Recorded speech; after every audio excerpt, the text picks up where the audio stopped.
सभापति महोदय, निर्णायक, शिक्षकगण एवं मेरे प्रिय साथियों, आज सदन के पटल पर वाद विवाद के विषय की सुविधाएं व्यक्ति को निकम्मा बना देती है और मैं इस विषय के पक्ष में अपने विचार प्रस्तुत करने की अनुमति चाहती हूँ। कहते हैं कि आवश्यकता या आविष्कार की जननी होती है। यदि व्यक्ति को सारी सुविधाएं मिल जाए तो आगे की कुछ नहीं सोचता।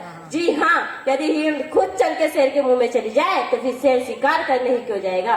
कहने का तात्पर्य है, हमें सब कुछ पका पकाया मिल जाए तो हम कोई भी मेहनत नहीं करना चाहेंगे। जाहिर सी बात है कि सुविधा हमें निकम्मा बना देती है।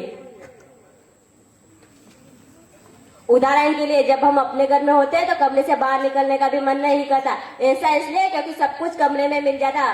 बस करना इतना होता है, आवाज लगानी होती है, दीदी ये लाओ वो लाओ। हाँ, यदि आवाज लगने से बेहतर यह विकल्प भी मिल जाए तो यह भी बंद हो जाएगा। यह तो एक छोटा सा उदाहरण था।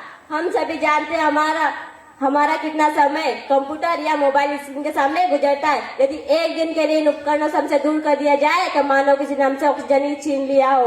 पहले आदमी मीलों पैदल चल सकता था, उसे थकान भी महसूस नहीं होती थी, परंतु आजकल में कि 4 कदम चलने पर व्यक्ति की सांस फूलने लगती है। यहाँ तो बच्चों को यह भी कष्ट होता है, ऊपर वाली कक्षा तक जाने के लिए कितनी सीढ़ियां चढ़नी पड़ेगी। काश कोई लिफ्ट या एस्केलेटर होता। वैज्ञानिक तथ्य बताते हैं, हमारी आजकल की जीवन शैली कारण हम रोगी बनते जा रहे हैं। जवान व्यक्ति भी हाई ब्लड प्रेशर और डायबिटीज का रोगी बन जाता है। ऐसा इसलिए क्योंकि सुविधा कारण अस्वस्थ बन गए और सुविधा ने उन्हें निकम्मा बना रखा है। आज सुविधा कारण हम अपने शरीर को जरा सा भी कष्ट नहीं देना चाहेंगे। थोड़ी सी गर्मी लगी तो एसी चला लिया, थोड़ी सी थकान महसूस हुई तो ये दवाई खा ली और वो दवाई खा ली।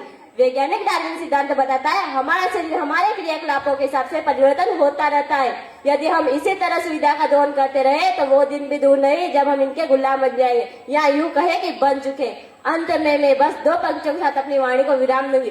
ठोकरों ने ही सिखाया असल तरीका जिंदगी जीने का, ठोकरों ने ही सिखाया असल तरीका जिंदगी जीने का, वरना सुविधाओं ने तो कमबख्त जिंदगी को निकम्मा बना रखा। अब मैं आपके प्रश्नों का आमंत्रित करना चाहती हूँ।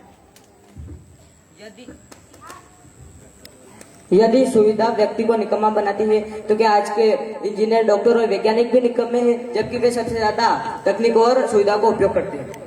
आपके प्रश्न के लिए धन्यवाद। मेरा यह कहने का बिल्कुल मतलब नहीं है वैज्ञानिक, डॉक्टर और इंजीनियर सुविधा का सही सीमित उपयोग करते हैं। मेरा यह तर्क नहीं है।